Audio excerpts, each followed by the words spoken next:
I was just listening to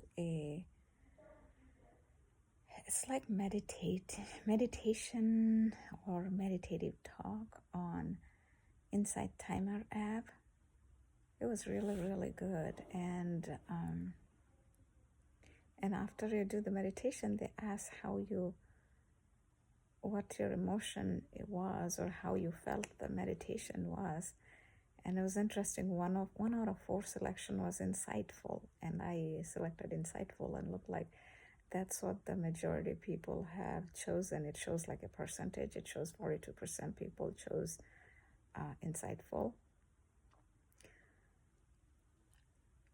This morning I was texting with a friend, and I was texting about some unpleasant experience.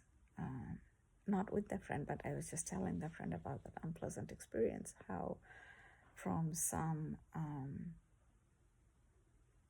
like when I did something good, but then how from people's reaction I felt bad or sad rather.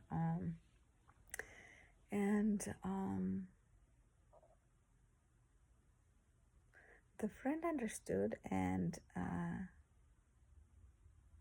they supported me, they understood me, which is good. At the same time, this meditation made me realize that why am I talking about this? Because the resentful thought, even though I did not react in that situation, but that it created a little resentment in me. And that from that experience that I had, where I had the unpleasant feeling, but I did not react. So there's a lot of things we need to remember when we try to transform ourselves, because one is that when we get angry or sad, we react, which is bad. At the same time, when we don't react, we internalize, and a lot of time the internalizing is resentment. And when resentment piles on, it doesn't stay inside. At some point, it comes out in a bigger way later.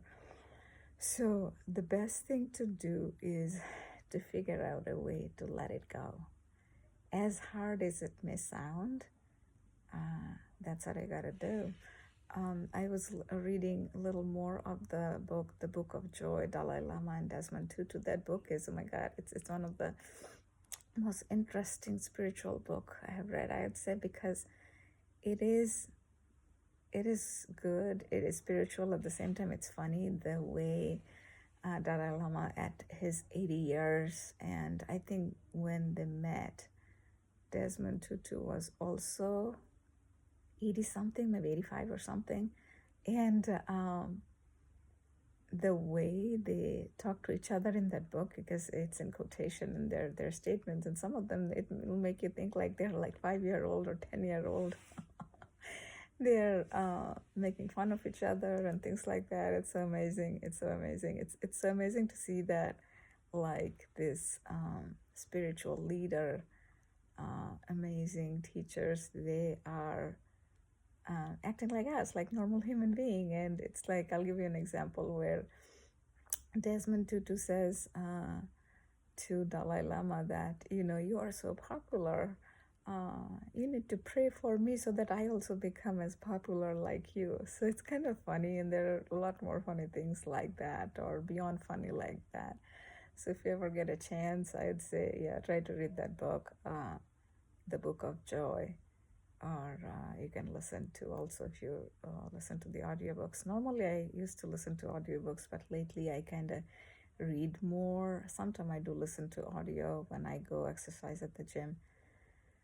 Anyway, so from that meditative talk, I had that feeling. So why a lot of time we talk about things from the past that still hurt us, even though we know there's no good that comes out of it generally, other than sometime we try to find the sympathy and empathy and kindness from other people. Maybe there are other ways to do that, like if you have to share something with a friend, I don't know, But I think when we dig deep on those discussions, it just creates more resentment. And and those are the revelation that we have for ourselves when we do this kind of meditation or listen to the spiritual talk. It helps us to learn more about ourselves, right? Again, we can only control ourselves, we can't control anyone else.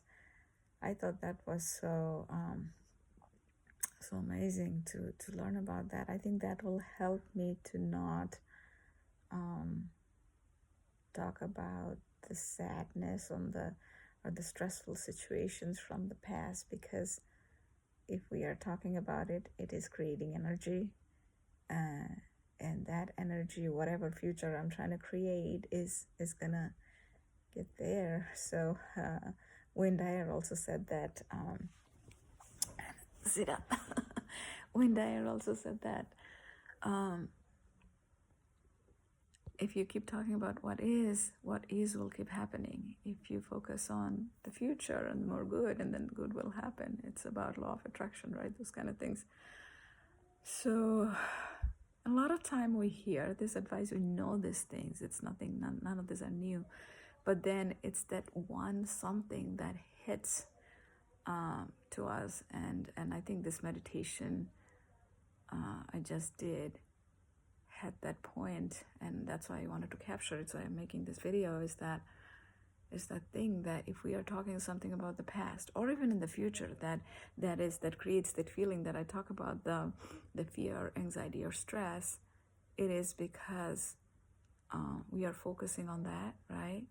And what we focus on grows. So we gotta focus less on that.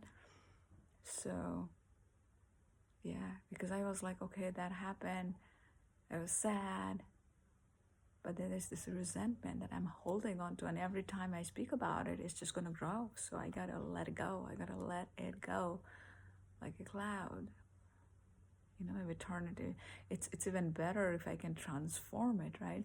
So actually, when I was thinking about it, I was able to transform it, and maybe that's what I gotta keep trying. Is that I told myself the person who did that did not know they're suffering also, like how I'm suffering, they're suffering, and we all suffer. In Buddhism they would say. So they did not know how to act better. It's their life experience from the suffering that they have lived their life so far is teaching them to react or respond that way, right? But anyway, I just wanted to capture that. So I think I'm going to use that to let go when I can, and also transform it when I can, because transformation is even better. That's what Thich Nhat Hanh said, that when you can touch those emotions and transform it, then the long-term healing happens. Because if you can let it go, it's good, but then it has a tendency to come back.